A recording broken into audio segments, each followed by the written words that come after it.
Bonjour à toutes et à tous et bienvenue dans un nouvel épisode des Petites Histoires de la Taverne de la Force. Cette semaine, nous allons parler de Han Solo, le contrebandier rebelle. Mais comme toujours, après l'intro.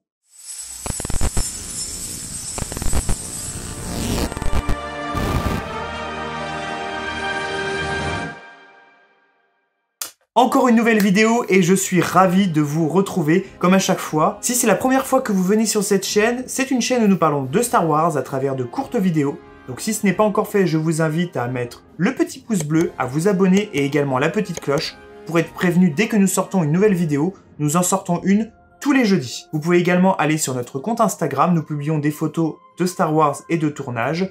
L'adresse s'affiche juste au-dessus. Alors cette vidéo est la deuxième vidéo d'une série de 3 épisodes traitant de Han Solo. Si vous n'avez pas encore vu le premier épisode, je vous invite à aller cliquer sur le lien qui s'affiche juste ici et ensuite revenir voir cette vidéo.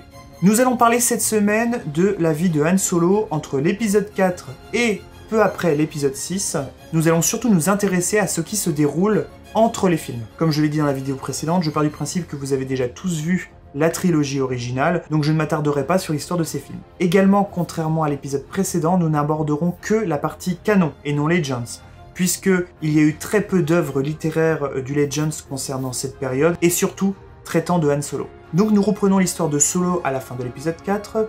Han Solo avait aidé en compagnie de Chewbacca, Leia, Luke et Obi-Wan Kenobi, Obi-Wan qui l'a vu mourir, et ensuite il a aidé également Luke et Leia à combattre l'Empire et à détruire l'étoile de la mort. Et pour tout ça, il reçut une belle médaille. Donc après avoir fêté ça, avoir bien bu, bien mangé, il décide quand même d'évacuer la base de Yavin 4, puisque cette base est connue maintenant de l'Empire. Donc pendant cette évacuation, Leia reçoit un message de Kaluan Emmet, qui est le leader des Passereaux, qui est une faction de l'Alliance en charge justement de détecter, sécuriser les futures bases de l'Alliance. Cette fameuse unité de reconnaissance a été prise en embuscade par le Bureau de sécurité impérial sur Tanahab. L'intégralité du groupe rebelle a été décimée à l'exception d'Imat qui a réussi à s'enfuir pour aller se réfugier sur la planète Circon qui est une planète aux mains des Hutt. Madame la princesse Organa demande à Han Solo d'y aller afin de délivrer le leader des Passereaux. Refusant tout d'abord, Han décide finalement d'y aller au regard de l'insistance de Leia, malgré la prime qui pèse sur sa tête et celle de Chewbacca. Parce que je vous rappelle qu'il doit un beau paquet d'argent à Jabba le Hutt. Ils rejoignent donc Circon. Ils entament donc leur recherche du soldat rebelle, évitent de se faire tuer par quelques chasseurs de primes et découvrent finalement qu'il se cache au sein d'un hôtel se trouvant en périphérie de la ville. En se rendant là-bas, ils se font encore attaquer par des chasseurs de primes, arrivent à s'enfuir, prennent le rebelle avec eux, mais finalement se font capturer par l'Empire au moment d'aller récupérer le faucon. Et comment faire pour s'en sortir? On ressort la bonne vieille ruse du prisonnier Wookiee, ils attachent Chewbacca, ils simulent une bagarre et finalement arrivent à s'enfuir. Le leader des Passereaux est donc sauvé. Quelques semaines plus tard, l'Alliance apprend que l'Empire Galactique va signer un accord commercial avec les Hutt sur Simoon 1. Y voyant un moyen de détruire l'usine d'armement Alpha, qui est la plus grande manufacture militaire impériale, la flotte rebelle décide donc d'intercepter la navette avec l'émissaire envoyé par Jabba le Hutt. Solo se fait passer pour l'envoyé du Hutt, Luke et Leia se font passer pour leur garde du corps, ils arrivent sur place, tout se passe pour le mieux, ils prennent le temps de surcharger le générateur principal pour détruire l'usine. Sauf que pendant leur action, Chewbacca les avertit de l'arrivée de Dark Vador sur le site. Et donc comme si c'était une chose si simple, Leia ordonne au groupe d'aller le tuer. Facile. Donc, première tentative, ils décident de lui tirer dessus à distance. Darky part avec son sabre laser. Deuxième tentative, ils volent un quadripode, un TBTT, et ils décident tout simplement de l'écraser avec. Pourquoi pas? Sauf que Darky l'arrête avec la force. Donc, troisième tentative, ils tirent dans un mur. Le mur s'effondre sur Dark Vador. Plié. Enfin non, parce qu'avec la force, Dark Vador soulève les décombres. Et Dark Vador, il est un petit peu énervé là, donc qu'est-ce qu'il fait? Il prend son sabre laser, il découpe les jambes du TBTT, le TBTT s'effondre, Han Solo est quand même blessé, et ils arrivent quand même tous à s'enfuir. Enfin, sur le chemin du retour, Luke décide quand même de prendre un speeder pour aller finir le travail et aller détruire l'usine d'armement. Bizarre que Dark Vador l'ait pas vu quand même ça. Ils arrivent tous à s'enfuir, l'usine d'armement est détruite, et Luke décide à ce moment-là de retourner sur Tatooine pour poursuivre sa formation. On suppose pour aller chercher les affaires d'Obi-Wan Kenobi, peut-être des holocrons, il y a peut-être des petites choses qui traînent qui pourraient l'aider dans sa future formation. Après, c'était pas forcément une très bonne idée selon Leia, et elle n'avait pas tort. En effet, quelques temps plus tard, alors que Leia, Han et Staros, pas le Pokémon, Non, tout simplement une femme qui n'était autre que l'épouse de Han Solo. Enfin pas vraiment, il s'agit d'une arnaque lors d'une vieille affaire de contrebande. Bref, tous les trois volant dans le Cobra, le vaisseau de Madame Solo, Leia apprend que Luke a été capturé sur la planète Nar Shaddaa, la lune des contrebandiers. Mais qu'est-ce qu'il fout sur Nar Shaddaa? Donc tous les trois, ils rejoignent Chewbacca et C-3PO qui étaient également arrivés sur Nar Shaddaa puisqu'ils avaient répondu à l'appel de détresse de Luke Skywalker. Ils apprennent que Luke est retenu par un Hutt, appelé Gracchus, qui veut le faire se battre dans son arène contre Kongo les Trippers. Kongo est un Roguard provenant tout droit des mines d'Olovite de la planète Mustafar, sûrement en souvenir de papa. Ils arrivent finalement à rejoindre Skywalker et à le libérer.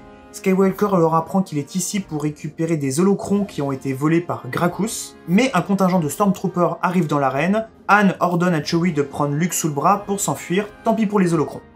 Ensuite, cela nous ramène dans l'histoire des films, sur la planète glaciaire Hoth, qui se fait attaquer par l'Empire. Han part avec Leia, Chewie, C-3PO sur le Faucon, ils fuient, un petit bisou. Ensuite, ils arrivent sur Bespin où ils redécouvrent Lando, Lando les trahit. Je t'aime, oui, je sais. Il est plongé dans la carbonite et ça devient un trophée pour Jabba le Hutt. Un an plus tard, il se fait libérer par Luke, Leia, Lando et toute la clique. Petit combat de sabre laser sur le bateau. Ensuite, hop, on repart. On organise une petite mission pour aller détruire l'étoile de la mort version 2.0. Ça fait boum. Et fin de l'épisode 6. Alors, après cette bataille, petite anecdote amusante en rapport avec Star Wars Rebels. Donc pendant la fête, les Ewoks avaient faim, donc qu'est-ce qu'ils décident de faire? Ils décident de cuire des Stormtroopers et de les manger. Bon, étant donné que ce sont des prisonniers de guerre, Leia s'y opposa, et demande à Han Solo d'aller au camp Syndulla pour aller voir leur chef, Hera, et qui leur donne des barres de rationnement pour nourrir les Ewoks affamés. Donc Solo y va un petit peu à contre-cœur, et Hera accepte de lui donner les rations qu'à la seule condition qu'il reconnaisse que le Ghost est un meilleur vaisseau que le Faucon Millennium. Eh bien vous le croirez si vous voulez, mais il va s'incliner pour récupérer les rations, et va admettre que le Ghost est meilleur. Peu de temps après, les forces rebelles se rendent compte que un autre bastion de l'Empire est caché à l'autre bout de la lune d'Andor, en attendant une occasion de contre-attaquer. Les généraux Solo et Madine décident de rassembler les Spec Force, les forces spéciales rebelles, afin de mener un assaut sur l'avant-poste. À l'intérieur de la base impériale, l'équipe découvre de nombreuses informations concernant les futures missions de l'Empire et les différentes communications, faisant comprendre à Solo que malgré la mort de l'Empereur, la guerre était loin d'être finie. Dans les semaines qui suivent, Solo continue de commander le groupe des forces spéciales appelé Pathfinder, dans lequel il lance un assaut contre le site noir du bureau de sécurité impérial. Lorsqu'ils arrivent à analyser les informations présentes au sein du bureau, ils se rendent compte que l'Empire a mené une vaste campagne appelée Opération Cendre. Cette opération a pour but de saccager de nombreuses planètes afin de désorganiser la nouvelle république naissante et permettre de regagner du pouvoir à l'Empire, diviser pour mieux régner. Cette information a donc permis de sauver la planète Naboo.